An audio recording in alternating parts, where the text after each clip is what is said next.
Ada.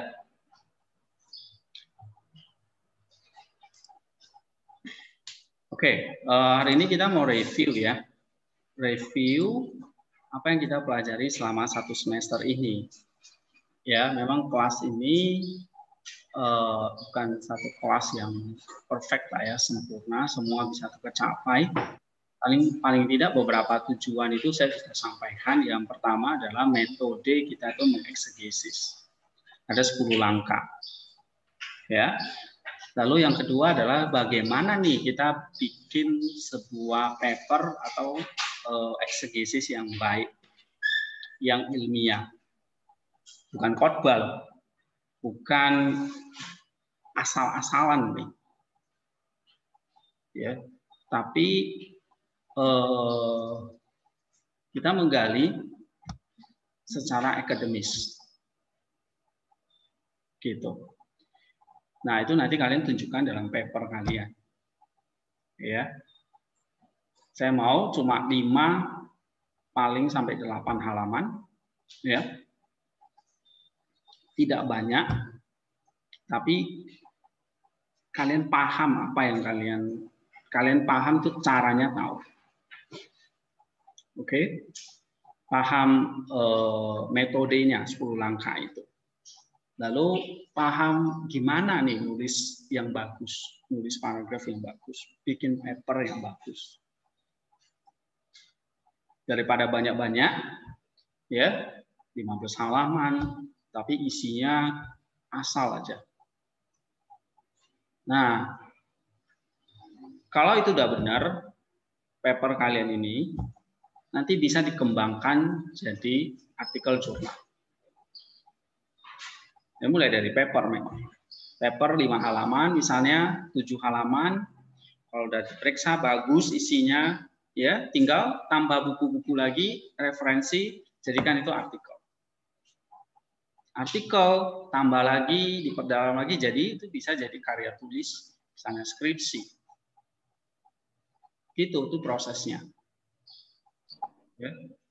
Nah, nanti kita ada workshop tanggal 3, kembali lagi, saya nggak akan ngajarin materi baru, itu akan saya terus ulangi sama nanti dosen-dosen. Sehingga semuanya itu punya serentak pemahaman yang sama. Oke, tingkat 1 akan lebih banyak baca buku dan belajar metode menulis paper, belum artikel jurnal. Itu tingkat 1, berarti semester 1, semester 2. Yang semester 3, semester 4, ini mulai bikin paper kan. Gitu. Saya nggak tahu mata kuliah lain gimana, ya kebanyakan cuma presentasi dan macam-macam. Ya. Mulai semester depan, tingkat 2 wajib bikin paper. Oke, yang tingkat 3, semester 6, semester 7, semester 8, ya tingkat 4 itu sudah mulai mikir bikin artikel jurnal. Untuk lulus harus 1 yang terpublikasi artikel jurnal. Ya, gitu. Nah, oleh sebab itu kita mulai mesti latihan. Kalau enggak STT kita tuh ketinggalan jauh. Ya, kita memang di kampung ini. Tapi pikiran kita itu mesti maju. Belajar kayak gini-gini loh. Baca jurnal. Contoh udah dikasih. Mahasiswa kalian, teman kalian juga udah berhasil publish. Jadi bukan sesuatu yang nggak mungkin kalau kalian itu rajin, baca buku, nulis, gitu. Itulah akademis. Itu tanggung jawab. Suka nggak suka mesti dikerjain. Semua bisa kalau rajin. Kalau tekun maksud saya. Ya, belajar mulai nanti diajarin Mendeley. Nah, sekarang tuh wajib pakai Mendeley. Nah, nanti tanggal 3 kita ada workshop mau belajar itu. Ya, kembali lagi saya akan ingetin tentang bagaimana ini kita mengutip atau referencing. Kutipan langsung, paraphrase, ringkas, gimana? Oke, nanti saya tunjukkan contohnya, ada satu artikel di sini. Ya. Nah, ini saya kasih contoh.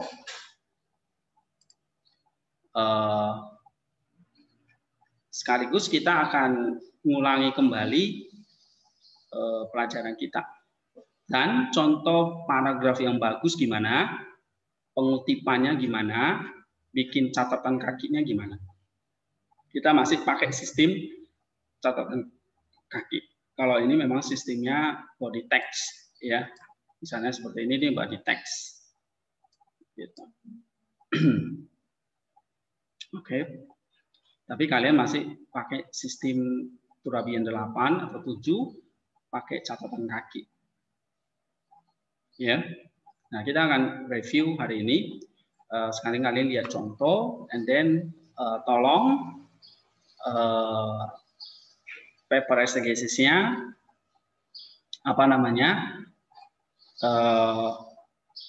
mulai ikuti gimana ini. Ya. Nah, referencing yang saya katakan kan ada kutipan langsung, ada paraphrase, ada ringkasan. Gimana kita bisa membuat referencing ini? Ya memang kita harus baca. Ya, harus baca buku. Ini misalnya nih, saya mau ngajar ini, saya baca buku dulu. Saya mau nulis ini, baca buku dulu. Mau nggak mau harus baca, nggak bisa copy paste doang gitu loh. Cari di blog, cari di internet, masih baca buku. Ini saya mau ngajar perumpamaan misalnya nanti. Saya udah baca. Jadi nggak ngarang gitu loh. Ya, nah ini saya udah baca The Parable of Jesus, Sermons by Saint Gregory Palamas. Ini mau kita pelajari. Saya baca ini. Walaupun nggak sepenuhnya diambil dari sini, tapi ya mesti dibaca, mesti dikutip. Oke, nah setelah itu, nah makanya tingkat 1, ini kalian kan udah tingkat 2, tingkat 3 ya. Tingkat 1 itu memang harus perbanyak baca. Tapi kalau udah tingkat 2 nggak banyak baca nggak? Ya lebih banyak baca lagi, karena untuk apa sih kita baca? Untuk mengutip. Tingkat 1 mungkin baca buat ringkas, ini dia, ringkasan. Oke, tapi begitu masuk ke semester berapa? Tingkat 2, semester 3, semester 4. Nah, kalian itu belajarlah. Memang di sini ada mata kuliah yang sifatnya vokasi ya. Vokasi itu kayak pastoral, pemuritan, penginjilan. Oke lah, itu mungkin nggak terlalu dituntut bobot akademisnya. Tapi kan ada pelajaran dogmatik, studi PB, enggak, teologi PL misalnya, eksegesis, itu mata pelajaran yang bobot akademis gitu. Nah, kalian juga harus tahu gimana ini, nggak hanya cuma ringkas buku. Mungkin kalau yang vokasi, dosennya kasih ringkas buku, biasanya apa? Presentasi, apalagi diskusi ya kan? Oke lah, kalian itu oke lah, sumber di internet berlimpah. Tapi sekali lagi kalian dituntut tanggung jawab untuk meringkas, jangan cuma copy paste. Di sini mengutip nggak ada istilahnya copy paste, ada copy paste di situ. Yang ada meringkas, paraphrase dan direct quote atau kutip langsung, bukan pindah langsung. Ya. Nah, itu semua harus dilandasi dari apa? Reading, baca. Nggak ada cara lain. Baca, tapi misalnya bahasa Inggris, ya harus belajar bahasa Inggris. Biasakan. Nggak ngerti pakai Google Translate, saya nggak masalah. I don't care, itu urusanmu kalau kamu baca. Ya, banyak terjemahan sekarang yang bisa kalian bisa pakai. Nah, ini kutip langsung. Oke, ini sekaligus kalian perhatikan ya, yang online ini yang bikin paper jurnal itu, mungkin kalian ingat lagi, pengutipan persis kata per kata, cukup pendek, ditulis dan menggunakan tanda kutip, menyebutkan sumber asli, nama belakang, pengarang, tahun disertai dengan informasi mengenai halamannya, baik itu buku maupun artikel jurnal, ya, atau nomor paragraf kalau itu dari web. Jadi kalau kutip langsung ada nomor halaman, ya, selain ada penulisnya gitu, ada judul bukunya, pakai tanda kutip karena itu langsung direct quotation. Nah, nanti kalau kalian bikin paper, ada direct quotation-nya, kasih. Contohnya seperti ini, misalnya direct quotation. Oke, kalau ini udah lebih dari 5 paragraf, 5 baris, pakai blok. Ya, cuma ini bukan yang pakai footnote, ini pakai body text. Ya, nah seperti ini. Atau kalau dia ini, seperti ini, itu kutip langsung. Ya, ini contoh kutip langsung, boleh.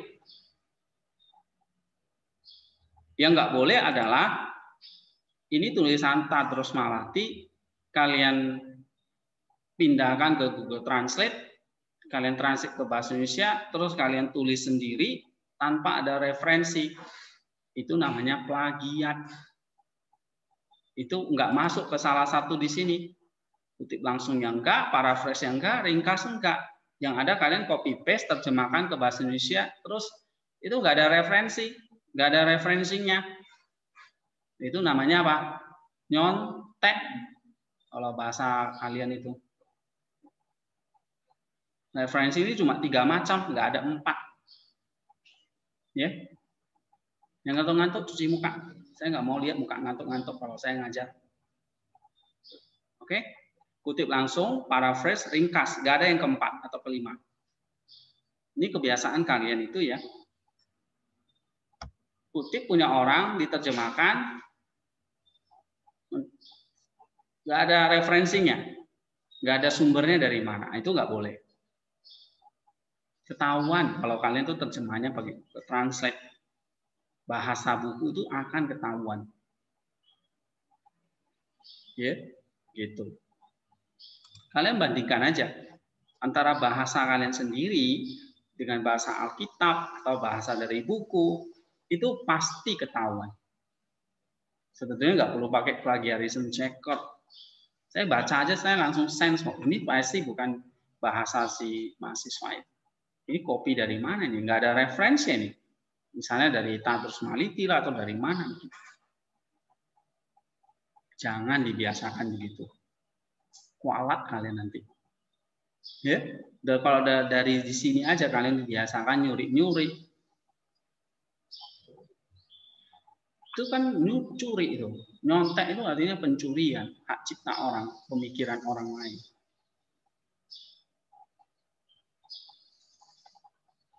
Itu dosa, ya. Makanya tuh saya sangat keras sama kalian tentang ini. Nggak main-main. Mungkin kalian waktu SMA sering ya, nggak ketahuan dan sebagainya. Ini nggak bisa di sini. Lalu yang paraphrase apa? Ada paraphrase, saya ingatkan lagi apa? Mengubah kalimat penulis lain dengan kata-kata sendiri. Pengubahan kalimat, frasa tidak mengubah maknanya. Itu yang penting. Menyebutkan sumber asli tapi tidak disertai informasi mengenai halaman atau paragraf. Oke? Nah, ini yang penting.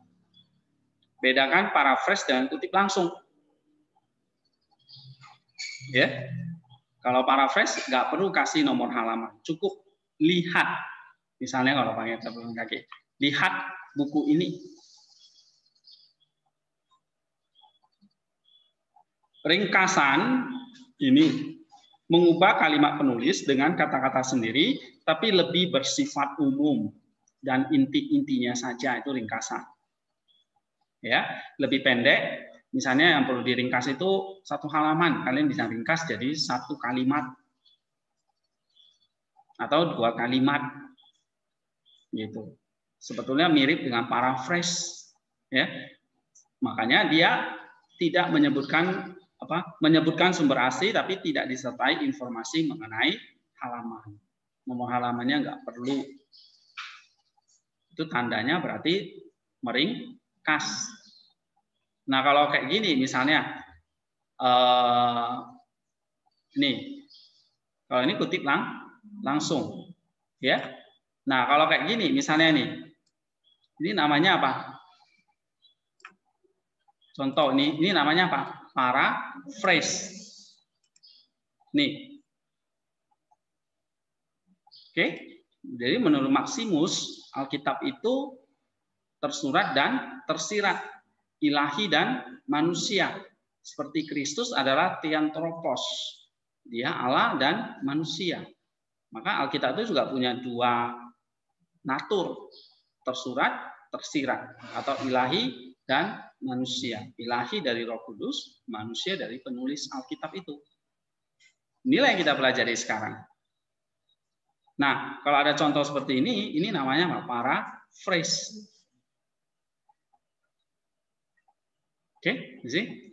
Nah, terus yang penting sekarang adalah gimana nih sekarang kita ini contoh apa ya? Kita pakai Turabian. Beberapa kriteria nih mengutip langsung. Kita boleh kutip langsung kalau memang itu istilah yang sangat spesifik atau kita sulit untuk mencari padanannya. Ya, misalnya itu bunyi ayat Alkitab. Oke? Ya, atau itu sesuatu yang sangat-sangat penting, urgent, kuat, kontroversial, itu boleh kutip langsung.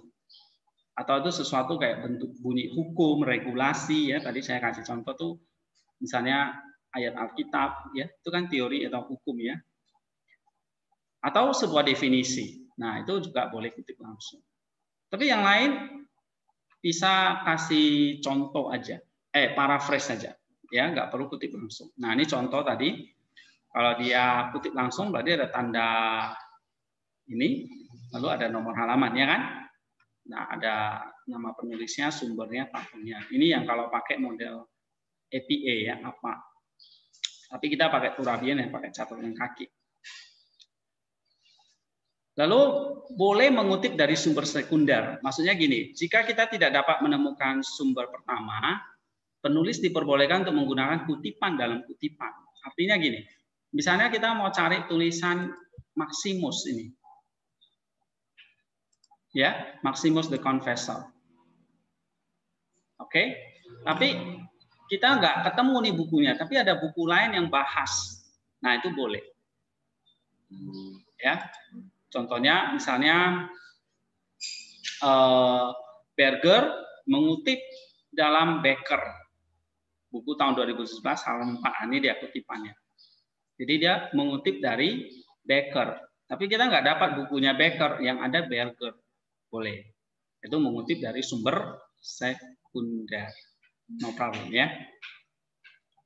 Nah, ini langkah-langkah memparaphrase, membaca teks asli, ya, membuat catatan ini dan sebagainya. Kalian tuh bisa buat sendiri. Contoh paraphrase itu seperti ini. Ya, nah ini contohnya tadi saya udah kasih. Ini contoh paraphrase. Kalau ini contoh kutipan, nggak usah diterjemahkan, bahasa aslinya. Ya, kalau itu bahasa Inggris ya bahasa Inggris. Gitu. Oke? Nah, ini. Ya. Misalnya ini. Nah, ini kalau lebih dari 5 baris kasih blok gitu. Ya. Ini contoh ringkasan. Jadi misalnya kalau diringkas ini ya gitu panjang, ini boleh diringkas. Misalnya jadi 2-3 kalimat, misalnya jadi seperti ini, ya.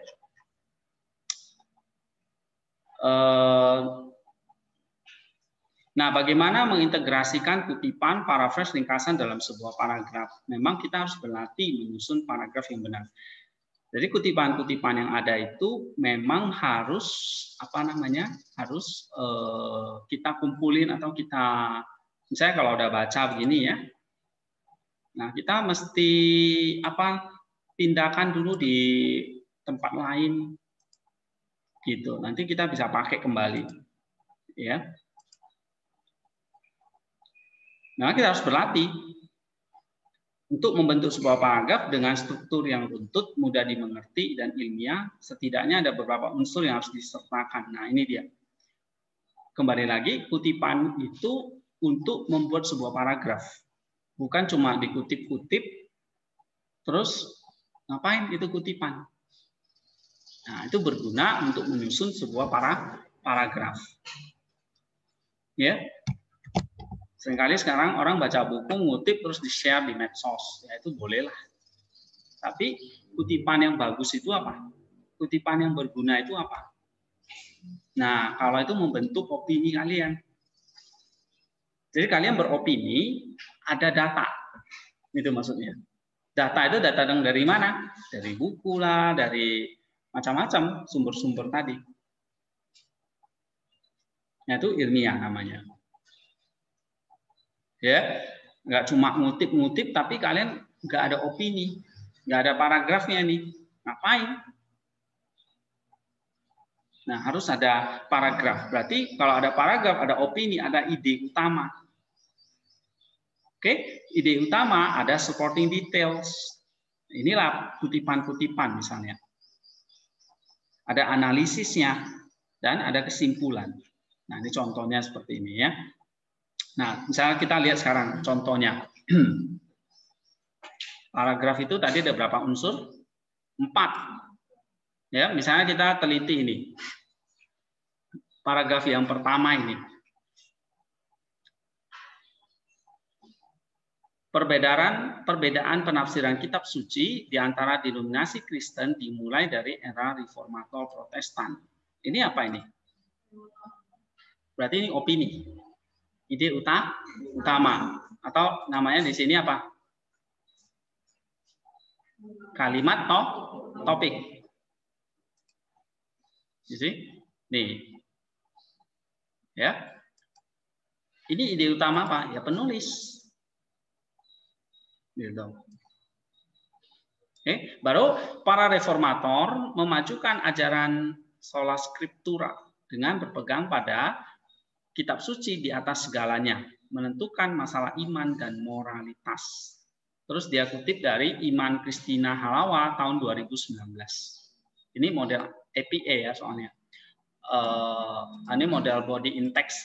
Kalian bisa lihat ada yang pakai catatan kaki, ada yang enggak. Ini model yang enggak pakai catatan kaki. Nah, ini kalimat apa ini? Nah, oke, pahami dulu. Ini ide utamanya udah paham loh? Udah ya?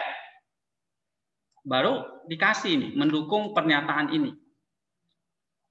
Perbedaan tafsiran kitab suci itu dimulai dari era reformator. Nah, baru para reformator memajukan ajaran sekolah skriptura dan berpegang bahwa kitab suci di atas segalanya yang menentukan masalah iman dan moralitas. Hidup matinya orang semuanya dinilai dari kitab suci, itu sola scriptura. Ya. Terus ini sebagian besar bertentangan dengan Katolik Roma abad pertengahan yang telah memisahkan kitab suci dan tradisi dengan jelas dengan memprioritaskan yang terakhir, yaitu tradisi. Ini kalimat apa? Kalimat analisis. Oke. Kedua pandangan yang berlawanan dengan tentang iman Kristen ini akan berpengaruh pada metode penafsiran Alkitab mereka yang berbeda. Namun, melihat sejarah perkembangan gereja dari timur dan barat, terlepas dari perpecahan Protestan Katolik, kitab suci yang kita percayai sebagai firman Allah sebetulnya mengandung 4 lapisan makna yang akan menuntun para pembaca kepada Kristus dan keselamatan, sehingga menjadi serupa dengan Kristus mencapai kekudusan hidup. Ini kalimat apa? Misalnya ini. Oke, ini kalimat kembali lagi supporting di details. Jadi bukan sola scriptura, tetapi sebetulnya apa? 4 lapisan makna di dalam kitab suci. Ya. Nah, coba lihat paragraf ini lagi. Kita lihat.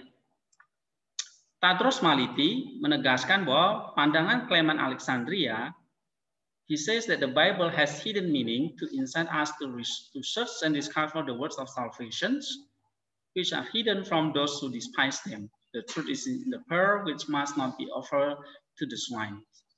Oke, ini kan kutipan ya. Dia katakan bahwa Tadarus Ma'arif menunjukkan pandangan kelima Alexandria bahwa Alkitab itu punya hidden meaning yang harus kita cari, temukan, ya, sehingga kita bisa menemukan kata-kata keselamatan, firman keselamatan. Oke, kebenaran itu seperti mutiara yang nggak boleh dibuang kepada babi-babi, dia katakan.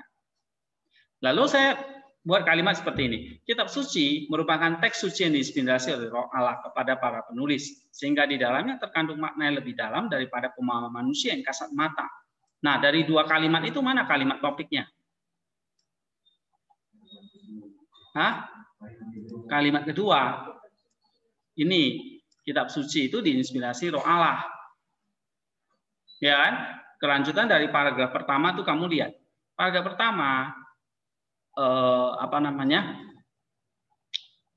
firman Allah itu dilihat sebagai punya 4 lapisan makna. Terus paragraf kedua memperjelas lagi bahwa dia diinspirasi oleh Roh Allah. Loh Pak, kok kalimat topiknya bisa dimuncul di kalimat kedua? No problem. Kalimat topik itu bisa di awal, di tengah, di akhir, tapi jelas. Biasanya memang ditaruh di awal, itu yang paling umum. Tapi kadang-kadang kita mau mengubah sedikit lebih variasi, no problem. Jadi nggak kaku, ya. Nah berarti kalau mau kasih apa dulu, ini catatan kakinya dulu atau kutipannya dulu, nggak masalah. Tapi ini mendukung apa? Kalimat utama. Oke, berbicara mengenai Alkitab, kita harus melihat apa yang tersurat dan tersirat, apa yang ilahi dan manusia, sebagaimana Kristus adalah Theanthropos, Allah sejati dan manusia sejati. Ini Maximus ya. Sehingga dalam perjanjian lama dan perjanjian baru merupakan satu kesatuan dengan benang merahnya adalah Yesus Kristus sebagai batu penjuru kebenaran. Ini kalimat analisisnya. Oke, dalam ngutip ini Maximus kasih analisis. Ya, terus pembacaan dan penafsiran kitab suci haruslah menuntun kita kepada keselamatan di dalam Kristus dan mendatangkan kesalehan dan kebajikan. Nah, ini apa? 2 Timotius 3 ayat 15 17 ini apa? Supporting di details lagi. Oke. Nah, coba baca lagi paragraf berikutnya. Melalui eksprasa posisi demikian, maka menurut Origen ada 3 prinsip lapisan makna yang perlu kita pahami. Ini kalimat apa? Topik. Ya kan? Ada 3 prinsip atau 3 lapisan makna. Kasih supporting detailsnya. Nih Origennya ngomong ini. Pertama apa? Ada namanya sarkik. Inilah yang disebut material atau literalnya. Yang kedua psychic atau moral. Dan yang ketiga spiritual atau the noetic atau the mystical. Ya, nah ini lalu ada John McGuckin 2016. Ini John McGuckin. Ini saya pakai second referensi, secondary. McGuckin mengutip Origen, boleh. Lalu misalnya nih, Malati mengutip Origen, nah ini second referensi. Malati mengutip Origen, nih, kutip. Ya, gitu. Nah ini contoh apa? Ini contoh kutipan langsung, nggak ada saya terjemahin. Ya, jadi kalau kalian kutip langsung jangan diterjemahin. Kecuali kalau kalian mau paraphrase, ubah kalimat itu jadi kalimat sendiri, bukan kalimat terjemahan.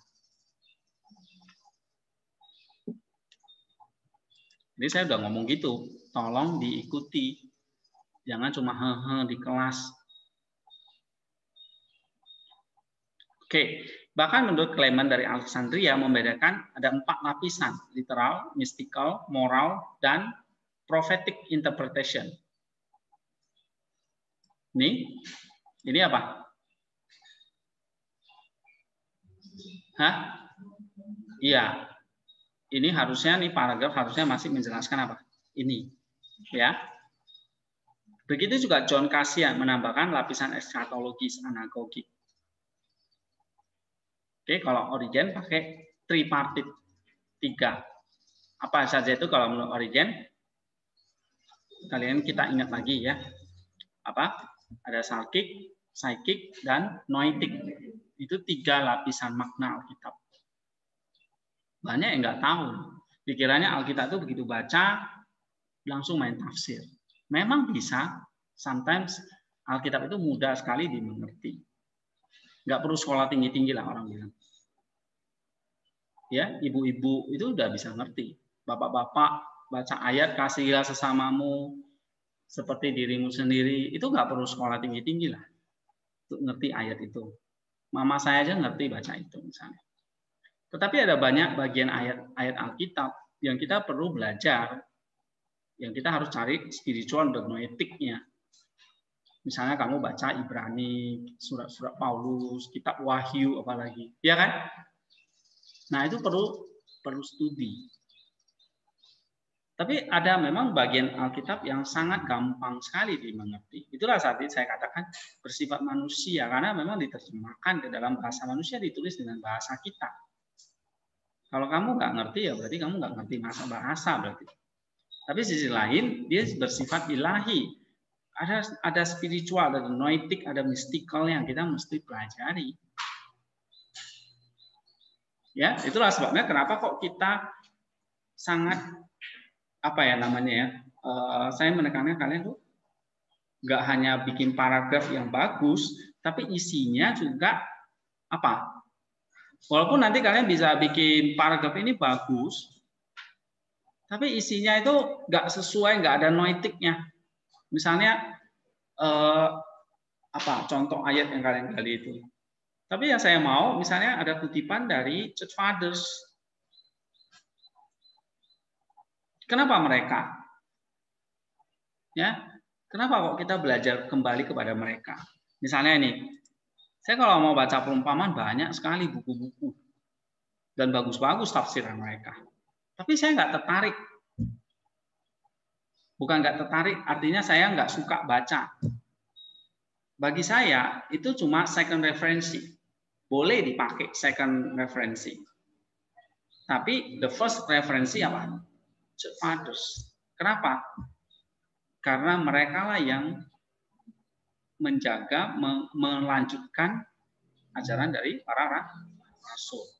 Yang para rasul itu yang tulis kitab suci. Lalu siapa yang maintain, yang jaga, yang rawat, yang ajarkan?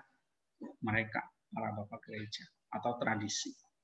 Nah, kita perlu tahu sehingga waktu kita belajar kitab suci, kita itu bukan hanya sekadar tahu kitab suci, tetapi pikiran kita itu menjadi pikiran kitab suci, the scriptural mind,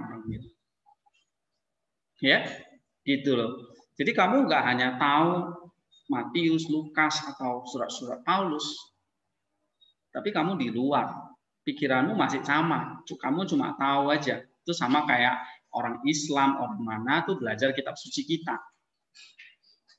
Nah kan kamu kan, ini kitab sucimu, ini masalah hidup matimu gitu loh. Ya, so you have to know how to change your mind to be the scriptural mind. Itu dia maksudnya. Mengubah pikiranmu menjadi pikiran kitab suci. Bukan pikiranmu yang cuma pinter mengeksegesis atau menganalisa teks itu.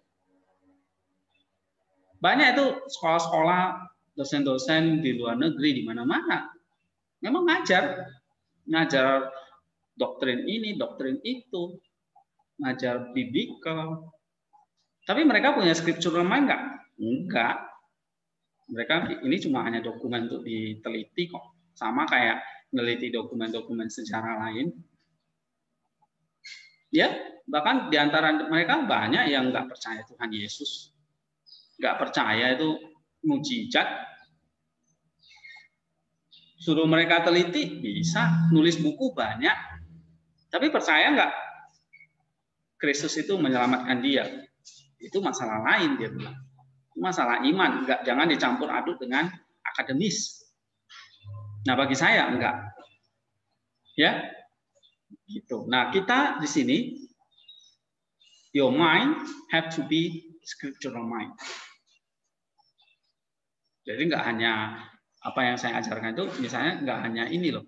Oh, kalian nggak hanya ngerti teks aslinya, ngerti sintaksnya, ngerti terjemahan literalnya, ngerti sintaktik kontennya. Ini semua nggak mesti orang Kristen pelajari.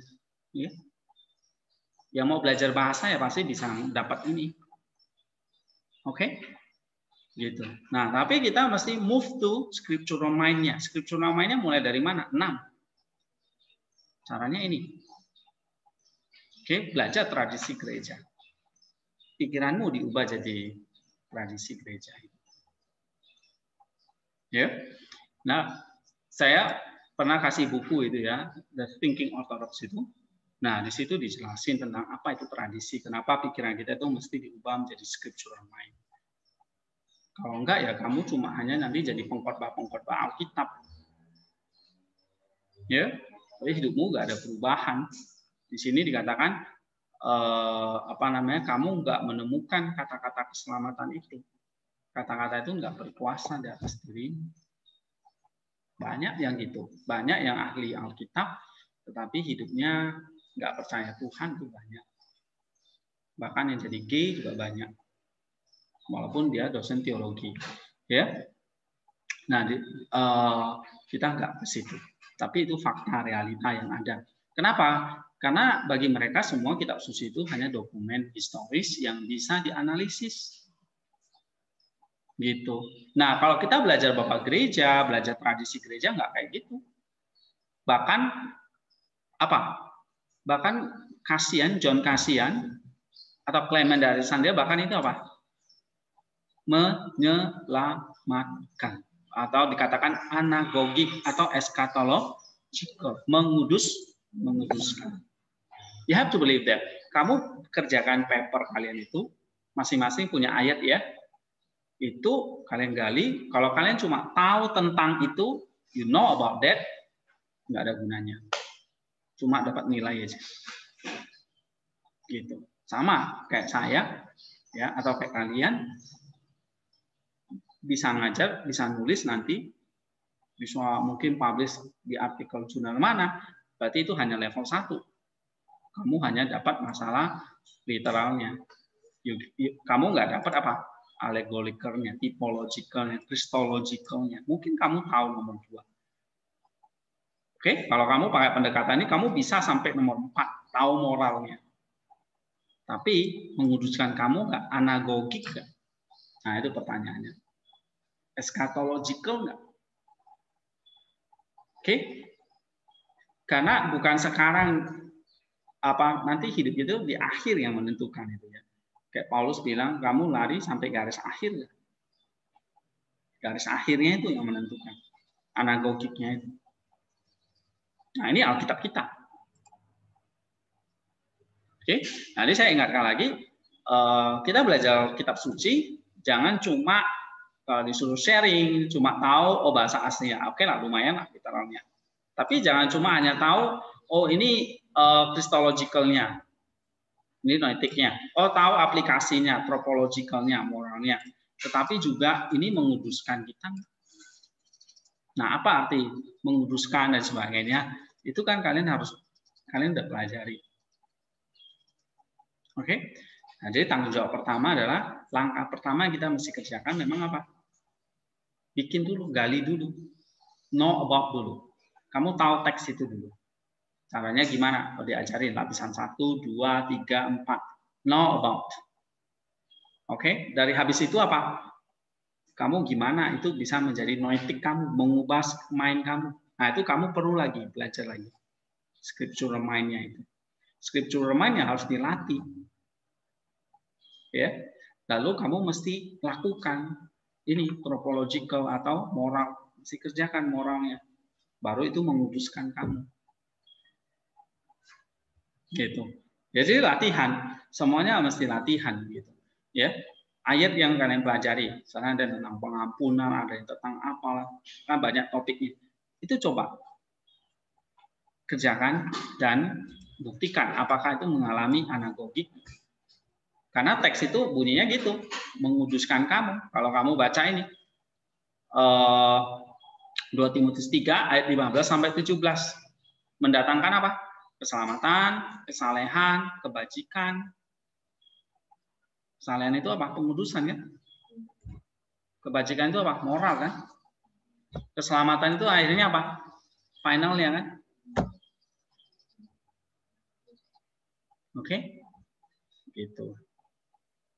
Nah, lapisan pertama adalah literal dan 3 lapisan adalah spiritual, yaitu alegori, tipologi, dan anagogi.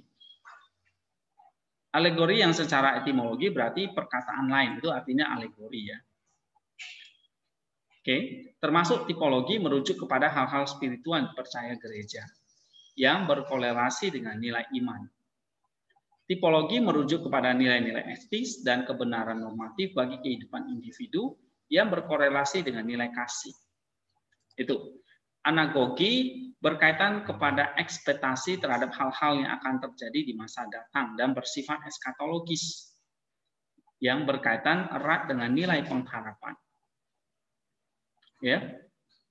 Nah, ini penjelasan tentang 3 lapisan makna. Begitu kamu ngomong nih, 3 lapisan pertama, kemudian ada anagogi, ya kamu langkah kalimat berikutnya apa?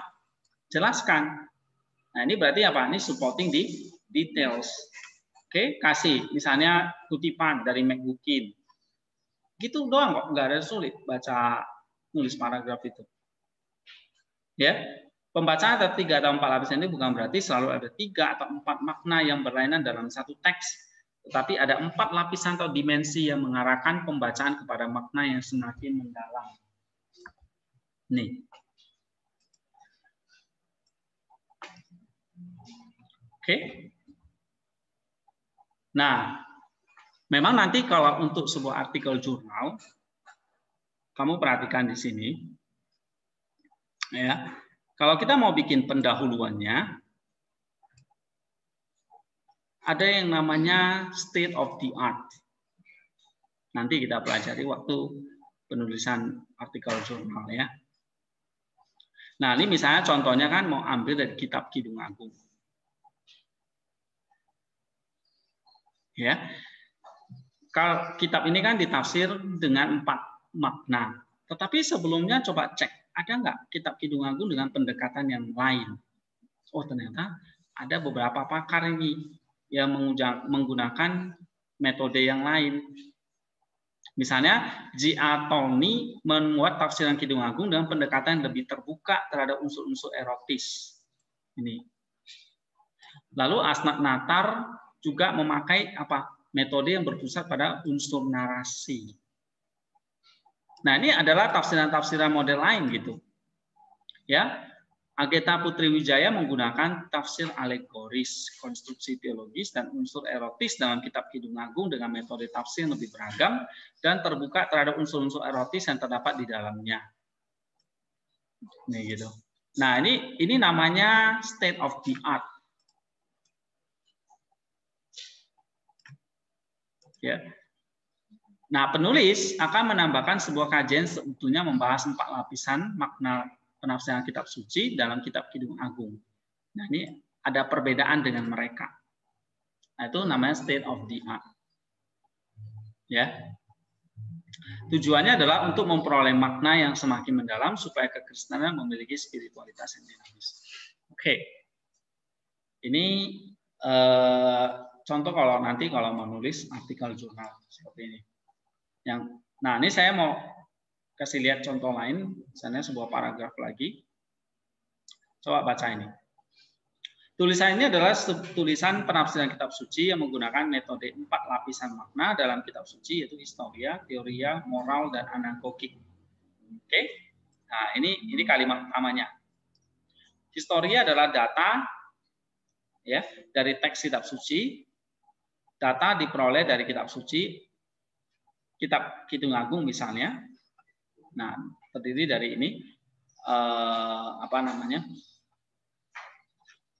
Ini ya. Teks asli, synthetic form, terjemahan literal, synthetic content. Oke. Jadi ada teks dan historis. Itu sarkik. Ada teksnya, lalu ada latar belakangnya, itu historisnya. Historis itu berarti konteks penulisannya. Jadi ada teks dan konteks. Nah, itu lapisan 1. Begitu kita baca teks ini, ada teks dan konteks. Konteks itu maksudnya historisnya. Teks itu apa itu? Teks aslinya, synthetic formnya, terjemahan literalnya, synthetic kontennya. Ya. Lalu yang kedua noetiknya. Nah, noetik itu adalah beyond the text atau di balik teks itu. Ya, ada apa yang kita sebut sebagai Christ Center dan Ecclesia. Nah, ini diingat lagi. Tapi bukan hanya Christ Center dan Ecclesia atau semantik konten, tapi juga personal atau kardia, hati. Kenapa? Karena sekali lagi ini bukan hanya teks yang ditulis oleh manusia, tapi ini juga teks yang ditulis oleh Allah. Nah, Allah itu berbicara kepada kita melalui hati. Dia nggak pernah berbicara lewat otakmu.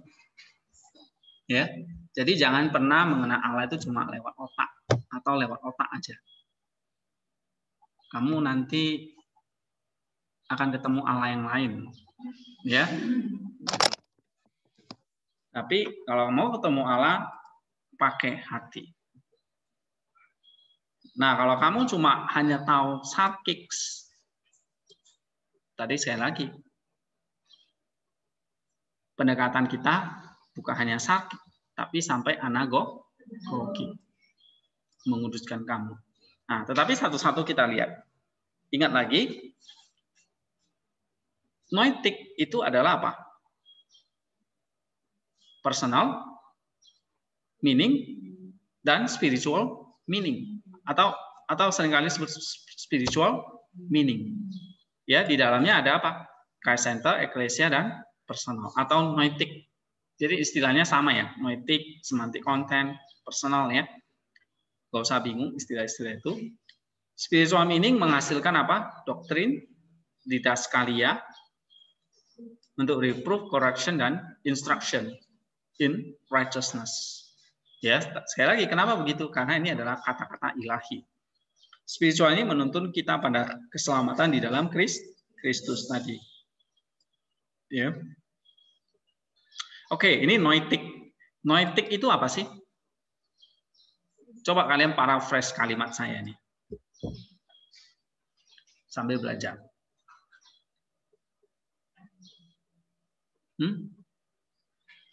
Atau kalau kamu mau ringkas kalimat saya itu apa?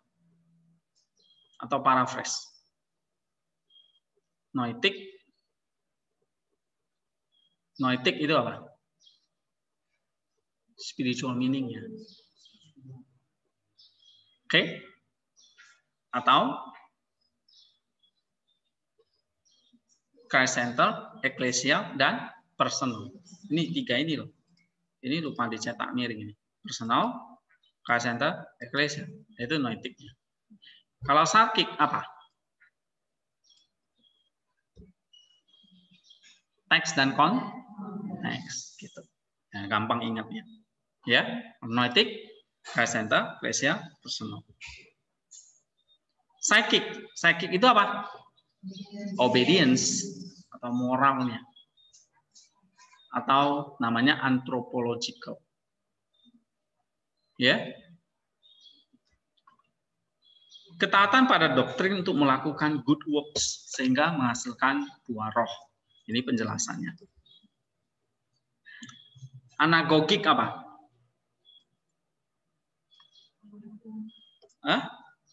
Anagogik itu berarti kalau dari ketaatan yang di nomor 3 di psychic ini itu menghasilkan apa? Mencapai apa? Kesucian hati, perbuatan baik, ya. Yang pada akhirnya apa? Menguduskan. Itu dia.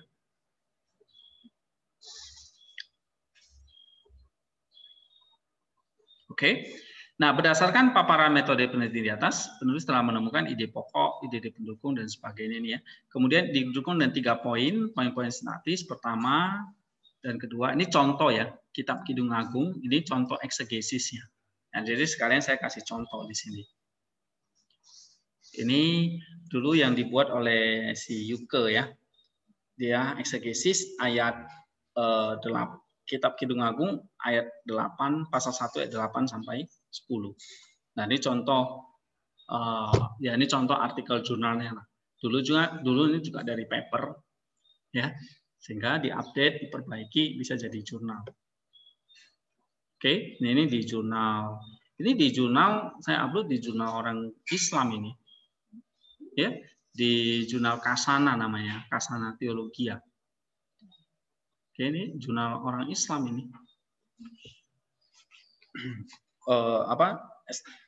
UIN ya, di Bandung.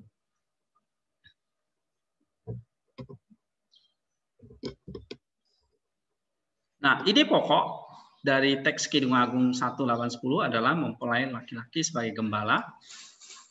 Kemudian didukung dengan 3 poin, yaitu pertama, mempelai laki-laki sebagai gembala, tugas penggembalaan, panggilan gereja untuk ketenaga kerjaan. Yang ketiga, hasil pengembalaan dipercantik di dalam gereja. Dapat dari mana ini? Jadi kalau bikin artikel jurnal, dapat dari langkah pertama, sintaktik konten. Oke. Jadi misalnya nih kitab Kidung Agung ya, menurut Septuaginta ini dia. Ini kan kayak eksegesis PB ini, soalnya pakai Yunani. Ya, ini sintaktik formnya, ini teksnya. Saya sengaja tunjukin kalian lagi supaya ini review ya, supaya ingat lagi. Langkah pertama ada teksasi, sintaktik form, terjemahan literal, sintaktik konten, konteks historis. Nah, kalian lihat teks aslinya tulis saja seperti ini. Copy paste saja dari Bibleworks. Ini udah nomor 1. Harus ada teks aslinya. Ya, baru yang kedua kalian buat apa? Sintaktik formnya seperti ini. Ini contoh ya. Nanti saya kasih filenya. Lalu yang ketiga, buat terjemahan literalnya. Nih. Nah, kalau dari ini kan berapa kolon ini? Atau berapa konten? 1, 2, 3, ya kan? Begitu. Nah, terjemahan literalnya, jika engkau tidak tahu dirimu sendiri, hai kamu yang paling cantik di antara perempuan-perempuan, ikutilah jejak-jejak dari kawanan domba, gembalakanlah anak-anak kambing dekat para gembala. Aku membandingkanmu kekasihku dengan kuda betinaku dari kereta-kereta Firaun. Pipimu menjadi cantik seperti burung perkutut, lehermu cantik seperti kalung-kalung. Nah, ini kalau ibu-ibu, bapak-bapak baca ya bingung. Ya kan? Gitu. Kalau kalian nggak melakukan studi eksegesis ya akan bingung menjelaskan ayat ini. Makanya kalau yang nggak belajar, nggak bisa khotbahkan dari Kidung Agung. Nanti ceritanya jadi porno. Ya kan? Merahmu, pipimu, apa di sini dikatakan, kamu yang paling cantik. Ya, pipimu menjadi cantik. Oke? Ini kalau Edison yang khotbah itu bisa jadi lain ceritanya. Kalau Edison kayak sekarang nih. Belajarnya males, ngopi melulu, ya kan? Nah, gitu. Ya. Nah, kalau kalian ini ya keluar dari sini, oke, udah pernah belajar eksegesis PL belum? Oke, misalnya disuruh khotbah Kidung Agung atau apa gitu ya, belajar kalian tuh kepingin baca kitab Kidung Agung. Paling enggak dasar-dasarnya ngerti lah. Ya. Walaupun enggak mendalam. Paling hal-hal yang basic bisa terjemahin, lalu bisa buat kontennya. Oke, nah lalu bisa bikin apa mystical meaning-nya, kayak gitu loh maksud saya.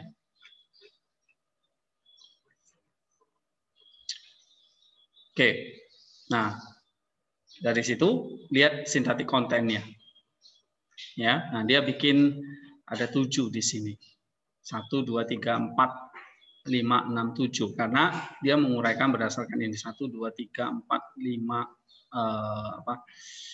Ini mungkin 1, 2, 3, 4, 5, 6 di sini 7 ya. Gitu. Nah, pertama, jika engkau tidak tahu, hai kamu yang paling cantik di antara perempuan-perempuan, ikutilah jejak-jejak dari kawanan domba. Nah, sintaktik konten kalau bisa ikuti apa? Ikuti kolonnya. Ya. Tapi kalau mau lebih detail lagi, boleh aja ini dipecah-pecah lagi gitu. Atau yang saya bilang kemarin, ada subpoinnya. Oke. Nah, itu sintaktik konten, saya kira kalian udah ngerti. Lalu lihat konteks historisnya. Nah, ini penting. Konteks historisnya maksudnya adalah gini. Kalau kalian misalnya ngambil dari kitab Kidung Agung, konteks penulisan kitab Kidung Agung secara luas dulu. Baru nanti bisa menyempit. Gitu. Nah, ini memang tergantung kita mesti belajar nih dari buku pengantar PL atau buku studi PL misalnya atau studi PP gitu. Ya. Lah, misalnya contohnya seperti ini. Konteks historis dari kitab Kidung Agung adalah lagu Cinta Ilahi yang direkam dengan simbol-simbol cinta. Jadi kita udah tahu, oh ini simbol-simbol cinta ini. Jadi kalau dikatakan di sini pipimu menjadi cantik seperti burung perkutut. Berarti ini harus lihat sebagai simbol. Nah, gitu loh maksudnya. Ya. Jangan diartikan lain. Pipimu cantik, waduh, kitab ini kok erotis gitu ya. Kok isinya kayak kita baca novel orang dewasa misalnya gitu. Oke, lehermu cantik seperti kalung. Nah, ini simbol ilahi. Oke, atau di sini dikatakan cinta ilahi. Cintanya Allah ini kepada gereja dan manusia. Yang direkam dengan simbol.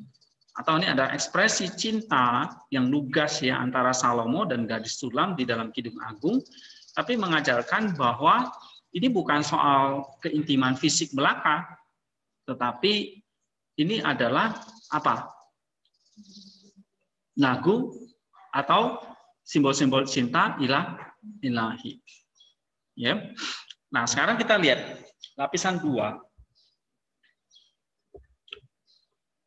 Lapisan 2 itu apa saja sih? Jadi ada ini ya, sintaktik konten, konsep teologis, dan personal atau Christ Center, eklesial, personal, dan doktrin. 3 ini. Kalau lapisan yang pertama tadi ini ya, 1 sampai 5. Lapisan 2 Christ Center, eklesial atau semantik konten, konsep teologis, dan personal atau hati. Diturunkan ke dalam hati. Nah, ini sudah saya ringkas ini ya.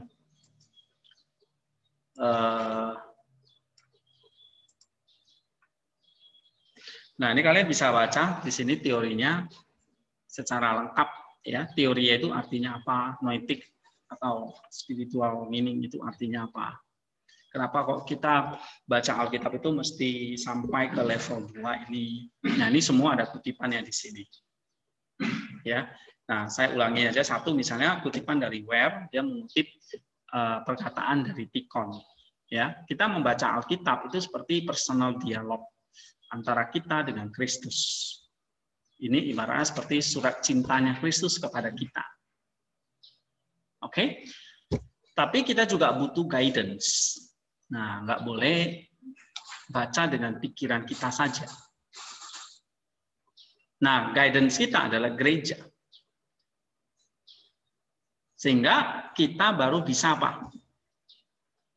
Memenuhi private understanding kita, ini berarti dengan pikiran kita, lalu diiluminasi oleh Roh Kudus.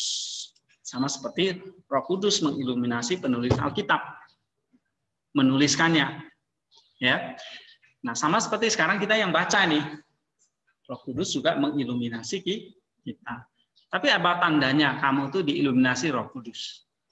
Tandanya adalah kalau kamu memang mau dituntun oleh gereja. Kenapa gereja?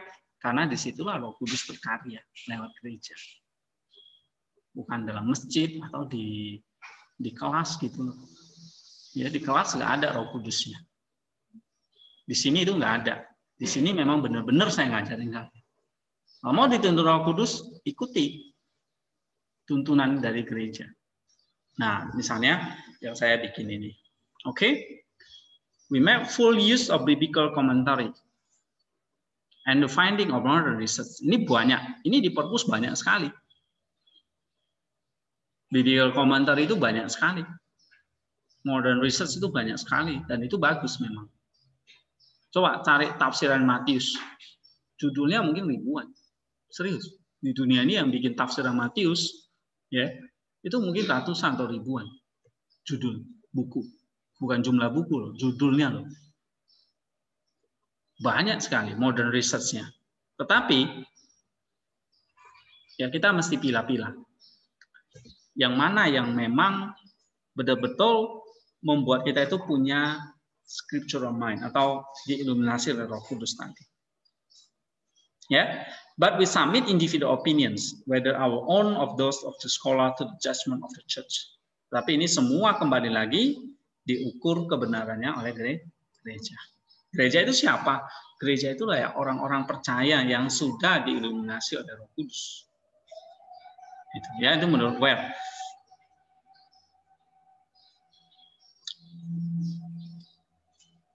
Ya, pengertian spiritual dapat dideteksi ketika seorang membaca kitab suci dengan penuh doa di bawah bimbingan Roh dan dalam terang Kristus. Pengertian spiritual harus selalu didasarkan pada pengertian literal. Jadi waktu nanti kalian bikin papernya, ya, itu bukan hanya masalah literal aja. Kalian paham, kalian bisa nulis dengan paragraf yang bagus sekalipun, tapi sekali lagi itu harus diterangi oleh Roh Kudus. Maka waktu kalian bikin paper, coba bikin yang sungguh-sungguh. Ya, bimbingan Roh dan di sini dan juga secara tanggung jawab literalnya. Ya, nyatanya pengertian spiritual sebagian besar sama dengan pengertian kristologis dengan Yesus yang telah menggenapi kitab suci Perjanjian Lama. Pengertian spiritual ditemukan oleh penafsir yang melihat pada Alkitab Kristen sebagai dokumen yang sangat harmonis. Berdasarkan asumsi ini, setiap teks dianggap sebagai unit integral atau bagian dari keseluruhan yang hipotesisnya atau skoposnya dapat ditemukan di dalam Kristus, sabda yang berinkarnasi. Nah, ini kalau dari sisi paragraf gimana? Ini paraphrase dari Pentium, ya, untuk mendukung kalimat yang ini. Di dalam teoria, patristik exegesis menggunakan metode yang namanya tipologi atau alegori. Tipologi berasal dari bahasa Yunani yaitu typos yang berarti kesan atau cetakan segel. Kata typos muncul dalam Yohanes 20 ayat 25 dengan mengacu pada tanda paku pada tubuh kebangkitan Yesus. Secara hermeneutik, typos menunjuk pada korespondensi tertentu antara dua elemen naratif. Tipologi berarti komposisi figuratif atau interpretasi figural. Ini bukan metode eksegetis, melainkan kunci hermeneutis. Jadi tipologi itu bukan hermeneutiknya. Ya, bagi Florovsky, tipologi adalah hubungan antara teks kenabian dan penggenapannya, baik itu Kristus atau gereja. Hanya dalam terang Kristuslah Perjanjian Lama dapat dipahami dengan benar. Tipologi adalah manuver hermeneutik Kristen yang secara khusus menggarisbawahi kesatuan yang berkelanjutan dan harmonis antara Perjanjian Lama dan Perjanjian Baru. Nah, ini artinya apa? Ini paragraf ini menjelaskan apa? Tentang tipologi atau alegori. Apa itu alegori? Nah, ini di sini dijelaskan. Ya, jadi buat sebuah paragraf itu yang fokus gitu. Jangan kemana-mana. Setia kepada teks utamanya atau kalimat topiknya. Ya. Berbicara tentang tipologi, Florovsky pertama-tama memperhatikan bahwa penafsiran alegoris tidak tertarik pada konkret historis, tetapi lebih kepada makna yang tersembunyi atau ada apa di balik teks itu. Itu alegorisnya. Ya. Dan sebagainya, kalian bisa baca sendiri. Ini kenapa kita perlu membaca Alkitab secara alegoris. Lalu kalau secara alegoris, kenapa kita mesti pakai bapak-bapak gereja? Karena mereka lah yang bisa melink antara Perjanjian Lama dengan Perjanjian Baru dengan alegoris tadi. Ya. Nah, waktu Kristus cerita tentang kerajaan Allah, tentang kerajaan surga, tentang akhir zaman, itu semua dia pakai apa? Alegoris. Tipologi. tentang kambing dan domba, ya kan? Memang kerajaan surga nanti isinya kambing dan domba? Enggak. Gandum dan itu enggak kan? Isinya bukan tanaman gandum, itu cuma tipologi. Atau Kristus sendiri ngajar pakai itu. Jadi kita nggak usah anti alegori atau tipologi. Yang anti-anti itu nggak paham, itu aja. Ya, kurang baca. Mesti baca. Lalu Inati Brian Kaninov memberi jawaban. Kenapa kita mesti pakai Bapak Gereja? Nah, kasih buktinya. Ini saya kutip langsung karena bagi saya ini penting banget. Ya, ini. Oke. Kenapa kita pakai Bapak Gereja? Ya,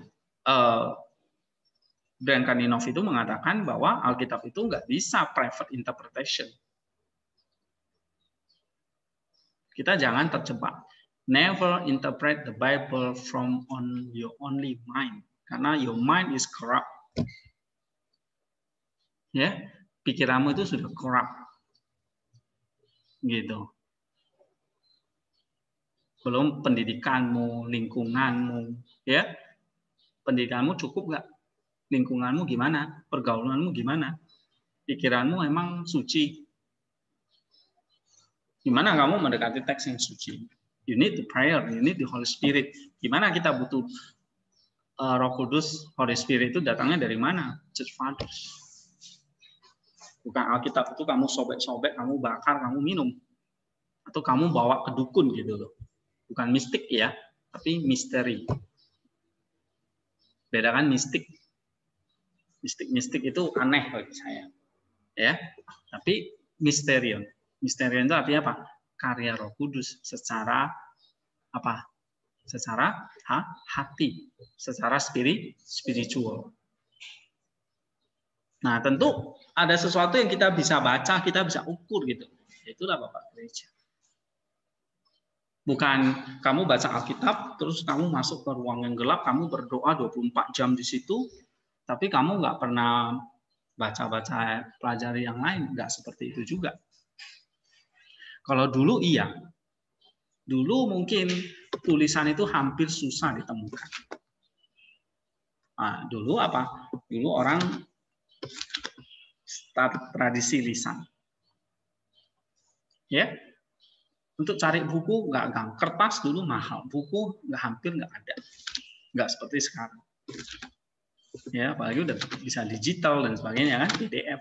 Nah, dulu nggak ada PDF, nggak ada buku, kayak nggak ada laptop, nggak ada e-book. Kertas mahal. Terus tahunnya dari mana mereka? Dari tradisi lisan. Ya, kalau dulu ada ini malah cenderung bisa diubah. Di copy, disalin tuh bisa diubah, bisa salah tulis. Itu malah cenderung diragukan. Tapi kalau yang lisan justru diakui lebih akurat.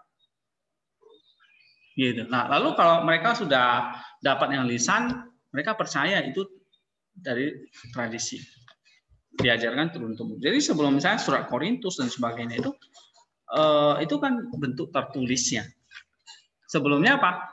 Sebelumnya sudah ada ajaran-ajaran Paulus di dalamnya tentang iman, tentang keselamatan kepada jemaat Korintus.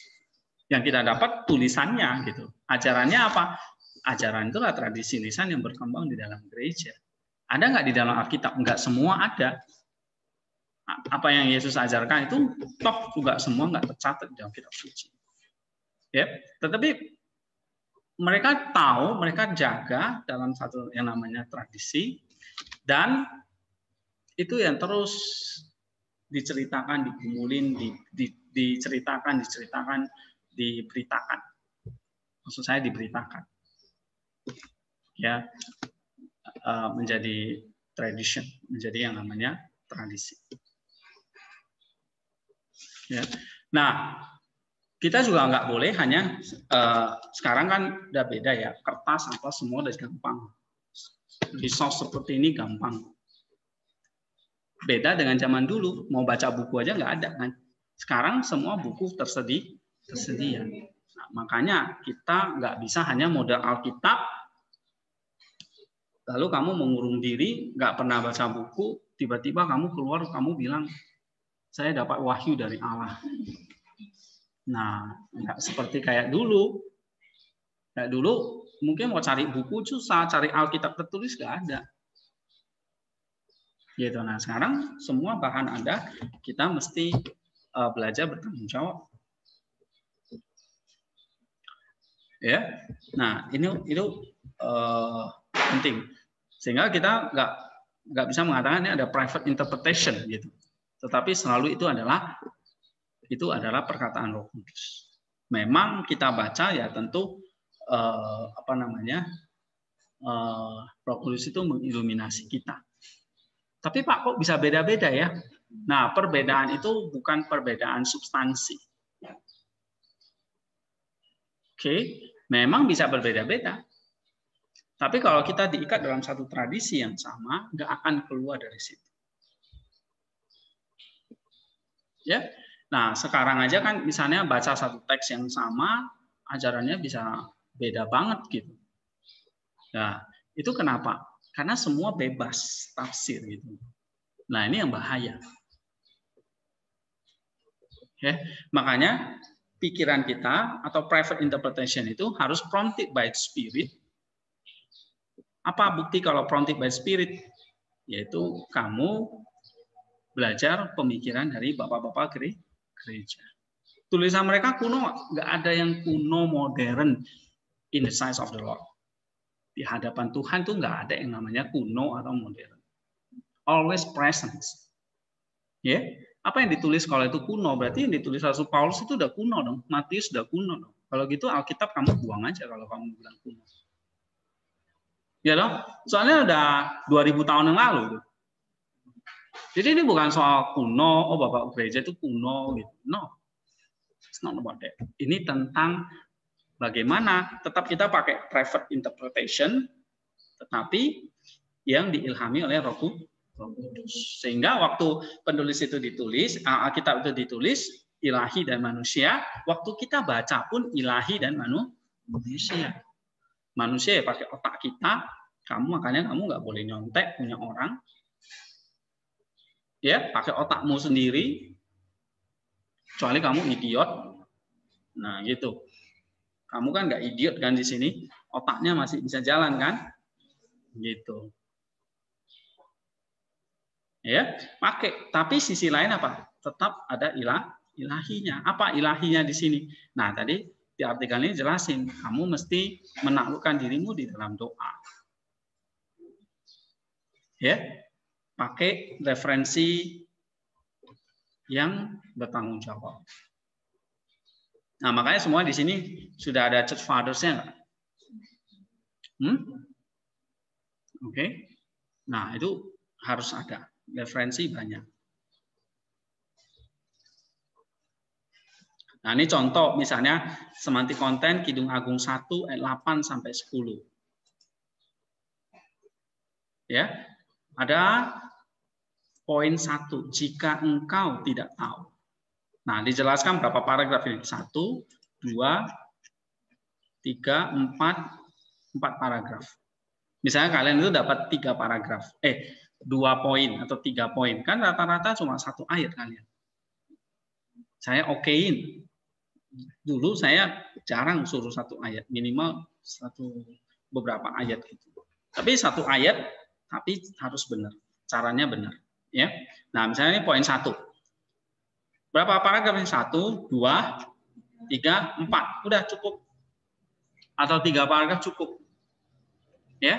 1 spasi seperti ini. Oke, kertas A4. Times New Roman font 12. Ya, seperti biasa. Di buku panduan itu ada. Nah, hai kamu yang paling cantik di antara perempuan-perempuan. Ini poin yang kedua kan? Berapa? 1, 2 paragraf. Oke, tapi yang bagus isinya. Jangan ngawur semua. Ikutilah jejak-jejak dari kawanan domba. Berapa paragraf? 1 paragraf, tapi banyak poin-poin subpoinnya. Ya. And then ini, gembalakanlah anak-anak kambing dekat para gembala. 1 paragraf. Aku membandingkan kekasihku dengan kuda betina dari kereta-kereta. Nih, semua bentuk paragraf-paragraf. Nah, saya mau seperti ini, ya. konsep teologisnya sekarang.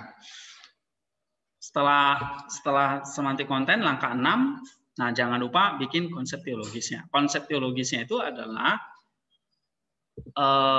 dari 3 poin atau misalnya 4 poin atau berapa poin, kamu ringkas lagi dalam bentuk doktrin. Konsep teologis itu apa? Konsep teologis itu adalah ide utama, ide-ide pendukung yang dirumuskan dari semantik konten di atas. Jadi kalau bentuk paper, tuliskan aja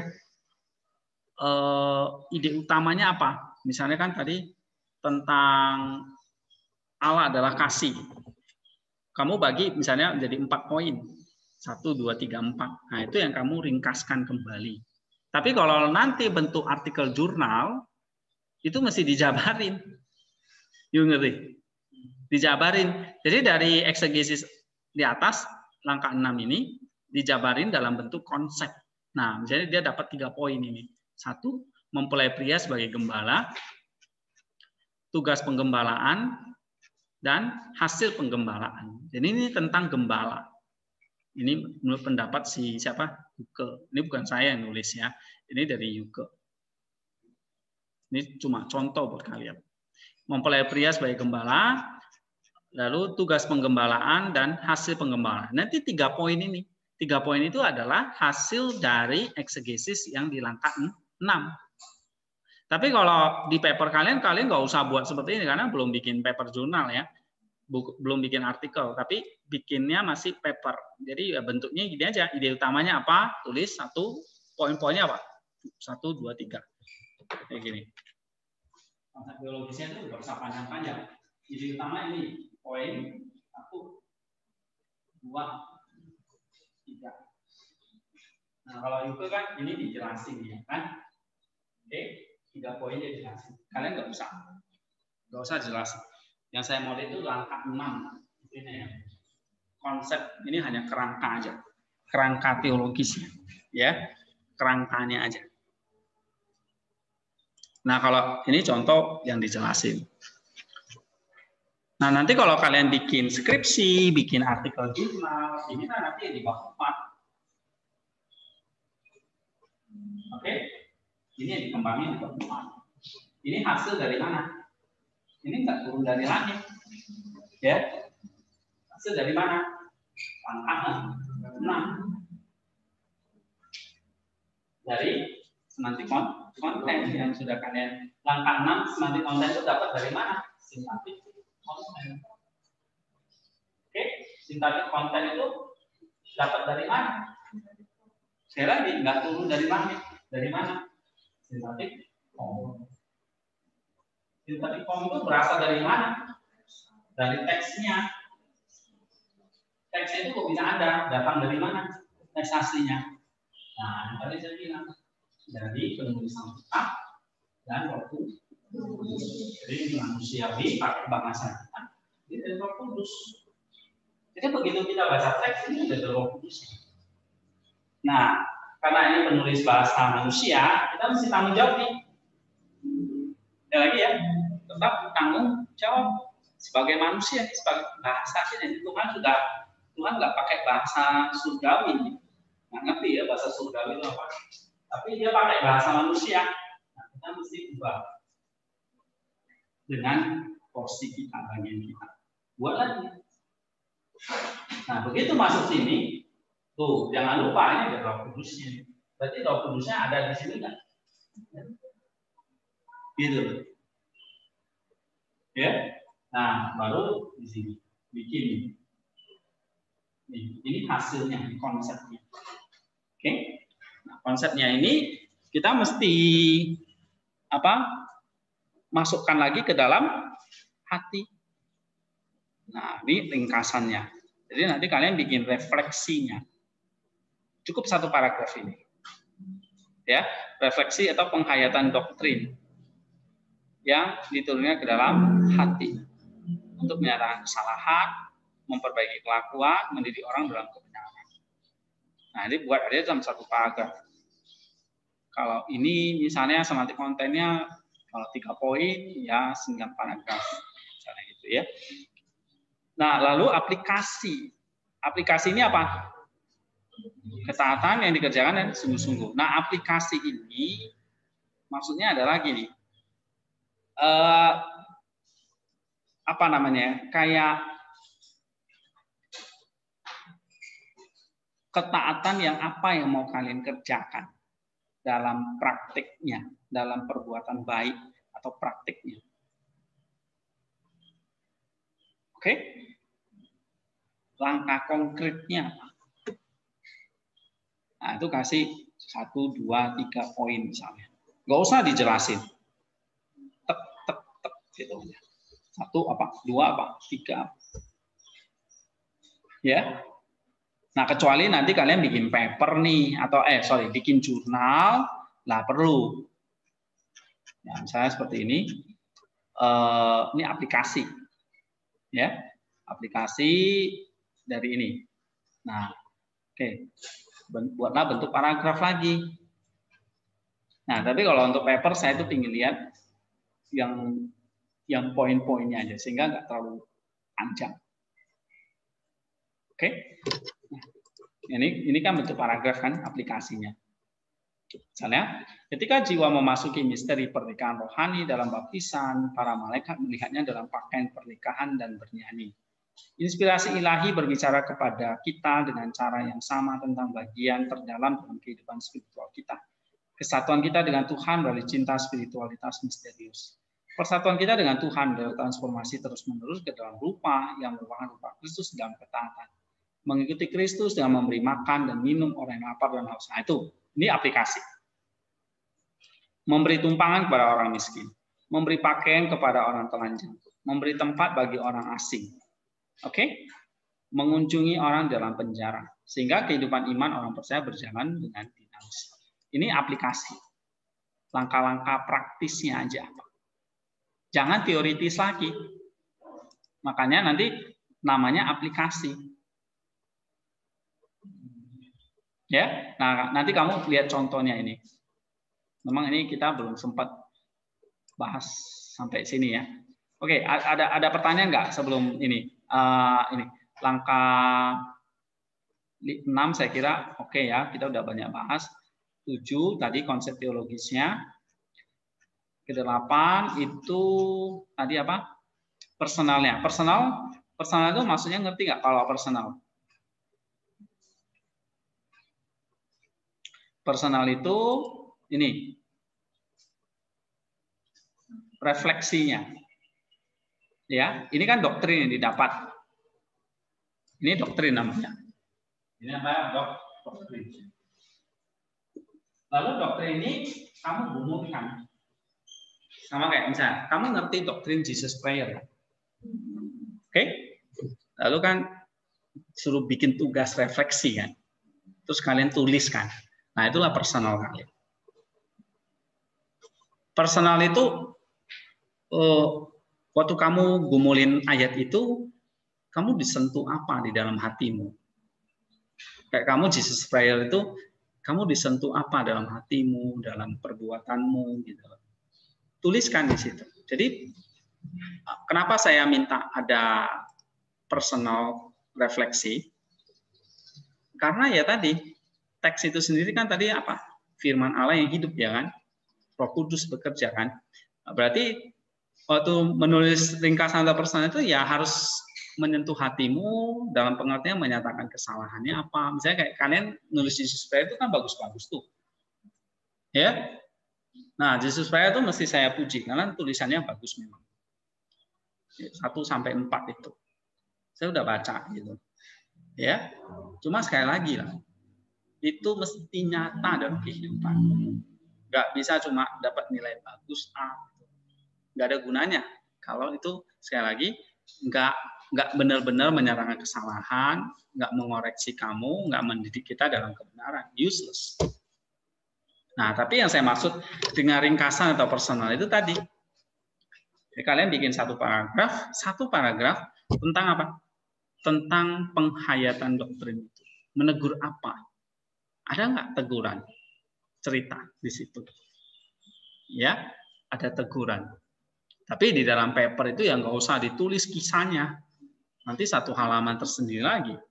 Bukan bikin refleksi kayak Jesus Prayer ya, gitu. Tapi menegur apa aja, gitu ya. Atau memperbaiki kelakuan apa yang salah, koreksi apa.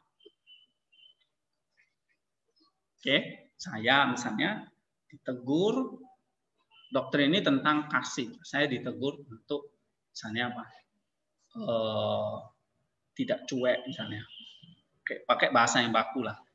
Belajar tidak, belajar peduli ya dengan sekitar, dengan tetangga, dengan sesama misalnya. Nah, itu correction. Ya. Lalu kalau udah dikoreksi, belajar peduli untuk koreksi, tidak cuek, apa mendidik apa dalam kebenaran? Kamu tuliskan di situ. Ya. Nah, itu personal.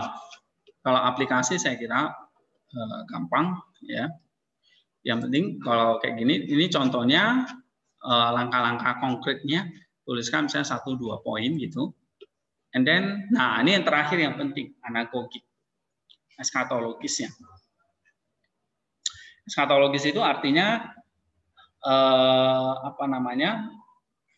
pembacaan kita, bagaimana personal obedience itu semakin menguduskan kita.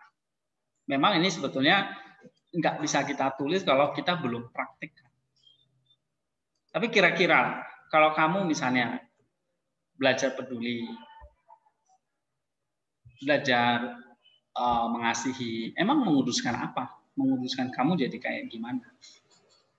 Satu, kamu menjadi semakin lama menjadi semakin seperti Kristus. Semuanya ujungnya satu kok. Ini ya, doktrin lalu ke hati. Hati itu mengubah apa? Mengubah kamu menjadi taat, aplikasi. Dari aplikasi itu membuat kamu menjadi serupa. Enggak, bukan jadi serupa setan. Ya, atau kamu semakin memuja dirimu atau bukan. Bukan semakin, kan ada istilah remaja saya, be yourself gitu ya, jadilah dirimu sendiri. Enggak jadi-jadi itu. Ya, yang ada jadi brengsek. Oke, jadi motonya bukan be yourself, tapi be like Christ. Jadilah seperti Kristus. Ya, nah itu anagogiknya. Harus ada kalimat itu. Ketaatan apapun, aplikasi apapun, ujungnya sama satu, kembali kepada tujuan kita diciptakan. Nah, tujuan kamu diciptakan apa? Ngomong-ngomong. Apa? Apa? Apa itu? Yakin? Pacaran dulu? Iya kan? Gitu. Oke, ada pertanyaan? Tentang membuat paragraf tadi kan ini kan jurnal yang bikin tadi kan di paragraf pertama itu ada untuk memulai paragraf tadi yang pertama kutipan. Nah sementara yang kami buat itu paper kan kemarin pas dikoreksi paper kami kan ada yang memulai pakai kutipan itu. Apakah beda di jurnal sama di paper untuk memulai pakai kutipan itu? Sama, nggak ada bedanya. Yang namanya paragraf itu ya di mana-mana sama, dalam paper, dalam jurnal gitu. Ya, memang kalau mau memulai itu biasanya kalimat utama, tapi bisa variasi. Nah, kalimat utamanya ditaruh di tengah boleh. Kamu kasih supporting details dulu, baru nanti kamu kasih kalimat utamanya juga boleh. It's okay, no problem. Ya, mau mulai kutipan dulu, terus kamu kasihkan. Yang penting ada ini loh unsur-unsurnya. Ya, yang penting ada unsurnya gitu.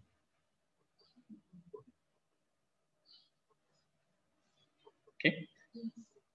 Nah, sudah sejauh mana kalian nulisnya? Kapan kalian bisa kumpul?